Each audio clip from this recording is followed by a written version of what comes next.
Hello, I'm Martin from Ashbys Cleaning Equipment, and today I would like to show you our 11.5 centimetre hand tool with an internal spray and a view window.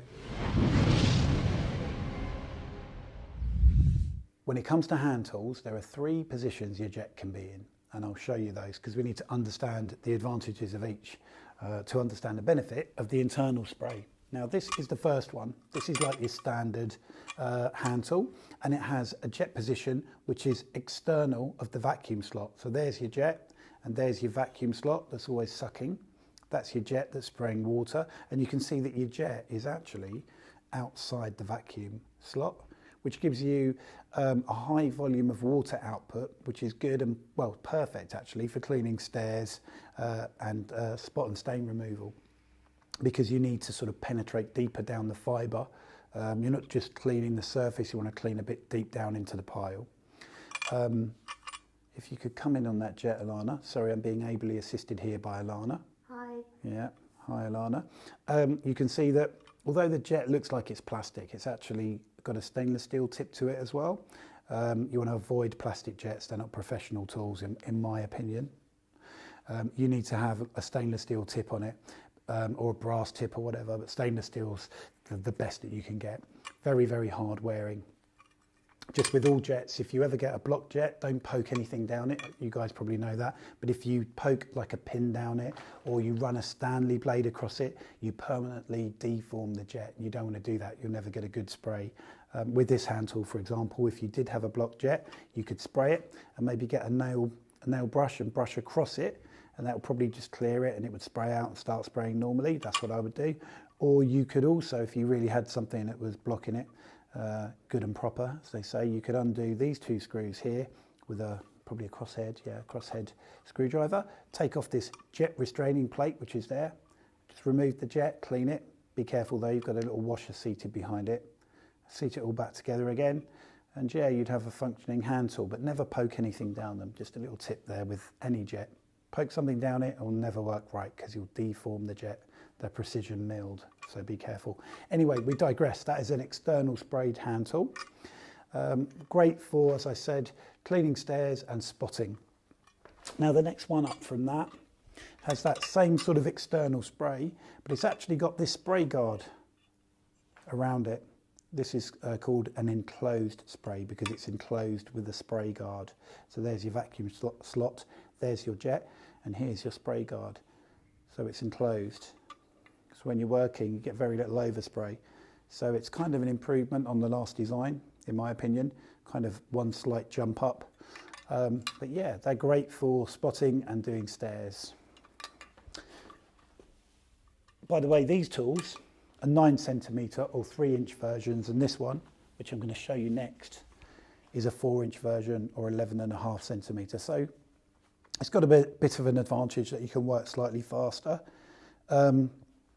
especially if you were working on things like stairs and that, but if you're working on upholstery, you can work a little bit faster. So this is the tool that I'm showing you today. This has an internal spray. So the spray is actually within the vacuum slot. Okay, yeah, let's have a look down there. Can you see that? That's mounted within the vacuum slot. Now, I was slightly dubious when these tools came out years ago. I thought that you would suck almost everything that you're spraying out back up the vacuum slot before it even done its job, but this is not the case. When you put your tool onto the item you're cleaning, like a mattress or upholstery, which we'll be doing today, the airflow is slowed enough that the spray will come out and be in contact with the material, but without penetrating into the backing of what you're cleaning, and that's why you get such a lovely dry result. Any decent hand tool will have some kind of internal spray mechanism or functionality going on with it, really, because if you've got an external spray, it will overwet, in my opinion, on upholstery. The internal spray keeps everything working at a surface active level, so that's great, as I said, for mattresses and ideal for upholstery. So that's what we're going to be using today. This is a vacuum reducer, so you can open it up if you wanted the water to penetrate a bit further into the material you're cleaning. You can open that up for a little while, close it down, and then make sure you extract everything. That's very important. I tend to not use that very often, but if you did need to adjust it, it's just there. So you can slide it open or closed. Increase and decrease your vacuum. Okay, so we are going to be using that today with some kind of pre-treatment. So this is our upholstery. This is just a chair. It's not dirty. It's just one that we happen to have here. You know, always check suitability for wet cleaning. Always wear gloves, something like these nitrile gloves. Okay, to protect your hands. And you always want a dry vacuum. So this chair has been dry vacuumed, and then you apply your pre-treatment. So there's a few pre-treatments out there. We sell lots of different ones. This is one I'll show you today. This is called Supreme Shampoo. It's an alcohol-based crystallizing shampoo that's perfect for pre-treating wet cleanable upholstery and rugs. All the dilution rates are on there, and its pH value is 7, so it's completely neutral, which means it's less likely to run colours and things like that. Obviously, being completely neutral, yeah, you've got very low risk of colour run or anything like that, which is perfect for your pre-treatments. And it's alcohol-based and foaming, so that it doesn't over-wet as well. I'm going to apply it today with a foaming sprayer. You can apply it in a nice clean bucket, put a little bit in, put the dilution rates precisely are on it, but say that much water in a bucket, that much product. Give it a mix, and you want to be using mainly the foam. So you would apply it with a shampoo brush. You dip that into the bucket. This is a shampoo brush actually, Alana, if you want to have a little look. It's a soft bristled brush. We do a few of these. Some of them are 10 pico. This is just a standard one. But yeah, they're very soft. And basically you can mix up your solution in your bucket of Supreme Shampoo with warm water. You can get mainly the foam, flick it off a little bit so that you've got rid of any moisture. And then you can lightly agitate your foam into your upholstery, and you do that in circular motions. But we're going to use a foaming sprayer today. Let me give it a quick pump up. This is a Quasar foaming sprayer. Very well made in Poland. It's a Venus 2 litre as well, as you can see there, so it's 2 litre capacity. I'm just going to give it a light spray of this. We don't need too much really, and that's fine. And then what we're going to do, we're going to agitate that in with light circular motions, as I said earlier. With this kind of chair, this kind of material, you wouldn't want to scrub too hard because you would run the risk of damaging the material that you're cleaning by kind of exploding the fibres a little bit and fluffing it up. So now that we've agitated in our pre-spray, what we can do is actually use the tool, and we're going to do that with our enforcer, which is over there. Let's have a little look. Here. Yeah, I'm running that through a steam mate, but the steam mate's not on, so that's just there. But we're not using that today. That's a high heat inline heater. It's controllable, but I haven't got it on at all. We don't need it for upholstery cleaning. That's really purely for carpet cleaning. So let's turn the machine on. Actually, you're going to have to come back this way, Alana, because my remote control is over here. Switch it on. And we will actually reduce the noise level using a silencer, which is this item here. Hangs onto the top cable wire.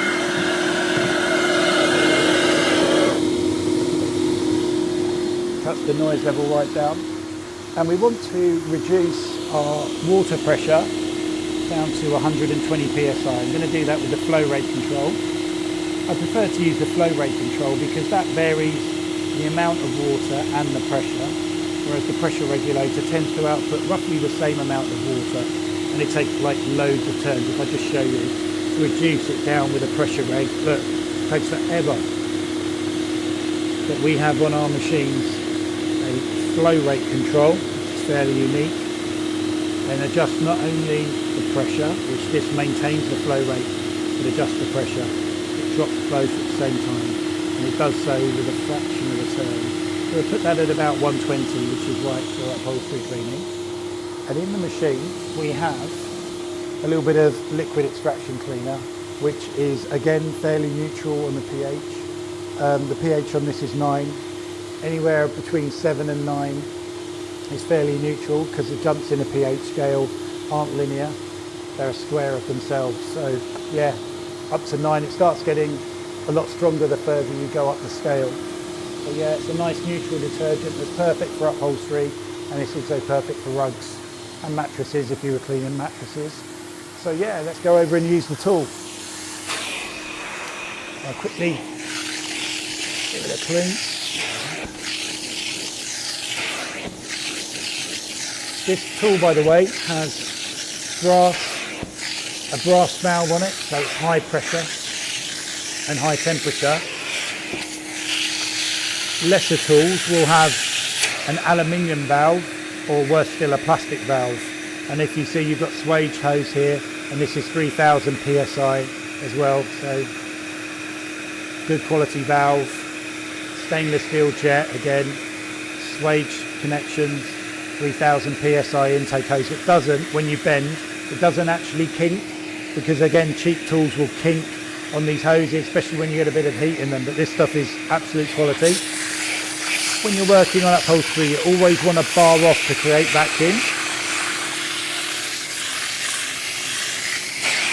And if you have a little look here, you can just see that I love this view window because you can see how much water remains when you do your dry pass. Let's do a dry pass in a minute. I'm spraying at the moment. If I do a dry pass, I can see how much water I've got left to extract. As you can see, coming up nice and dry because we've got a tremendous vacuum from that importer. Let's do this bit here. Again, barring off to create vacuum. And then we're going to do a couple of dry passes just to make sure we got it all out. Because these internal spray hand tools, they work very, very dry. A lot drier than if you had an external spray position on your jet. There we go. I'm left-handed, so okay. Just barring it off there to keep my vacuum high. And as you can see, there's not much moisture left there.